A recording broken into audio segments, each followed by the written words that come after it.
बात होई तो हमरा अच्छा लगी लेकिन बाउर बात कहब त हमरा बर्दाश्त ना पढ़ल लिखल त तू तो है नु हवा तहरो से बेसी पढ़ल लिखल तहर से जिंदा लोग ह आ कहिए देल ह कि जब लिख देवेला से तो थोड़ा देर बाद पर होई बता ना पढ़ाई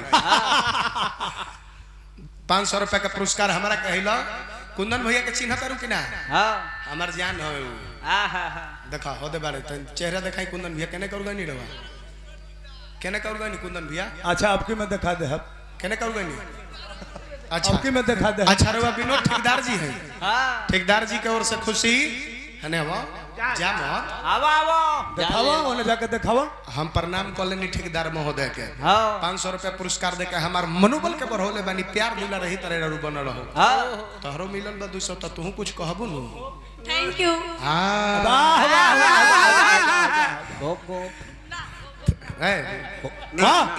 जे हमरा में डांस करत रही डांसर के एगो वायरल डायलॉग ह डायलॉगवे वायरल बा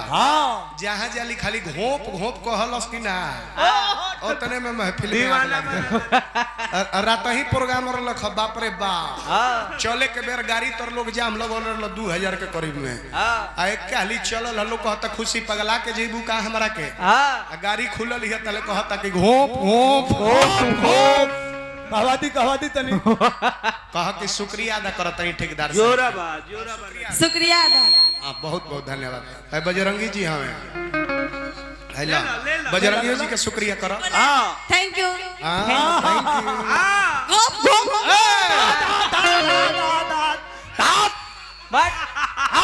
कुंदन भैया के ओर से पुरस्कार मिलल हमरा नृत्यांगना के आ कुंदन भैया केने का चल गनी आई है चिन्हवाई रहुआ के हम अपना खुशी से बहुत बहुत रुपया पुरस्कार हार्दिक हार्दिक अभिनंदन नारायण जी बनौले रखे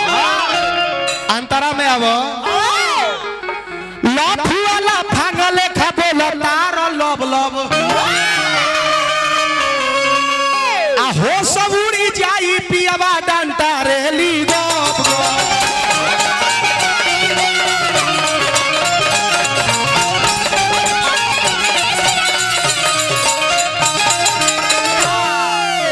हमरा तो कहे के ढेर कुछ मन करत लेकिन कहल नहीं कि चाहता छठ पर्व के दिन ह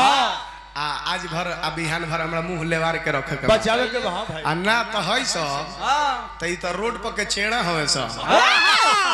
एमे 2-4 गो चेड़ा बड़े सब 2-4 गो बेंग बड़े सब अनिल भैया के हम नहीं कहत ना अनिल भैया के काहे गोर लागत नहीं के गोर जोरा बा छठी मैया बानी वहां के गोर लागत नहीं आशीर्वाद तनी खाली करके दे दे गोर लाग आशीर्वाद दी आशीर्वाद दी जय हो जय हो जय हो जय हो देखिए कलाकार ऐसा चाहिए छठ का व्रत करते हुए अपना ये बजा रहे हैं सभी के सकान बा ढोलक बजाए में बहुत मेहनत पड़ेला छठो करत रहे ढोलको बजावत रहे छठी मैया रुआ के बनौले रखी माता रानी से यह कामना कहो तब बाबुआ हो हे भजन कर देखा अभी वीडियो कॉल पर बारो तू हटत नहीं खा लफुआ लफंगा लेखा बोला तारा लब लब आ हो सउरी जाई पियावा डंटा रेली जब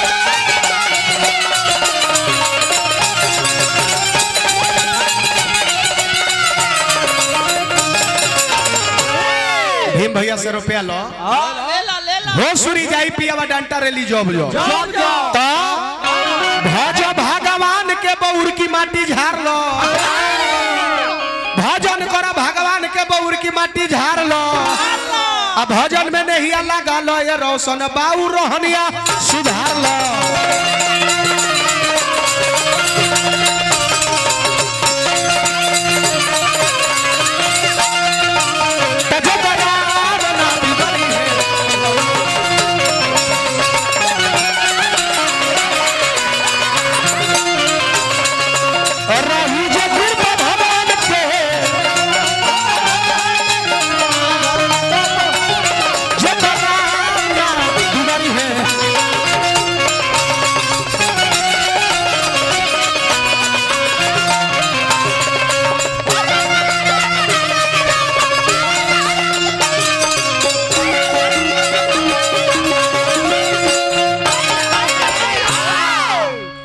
कुंदन भैया के कर कमल द्वारा 500 रुपए का पुरस्कार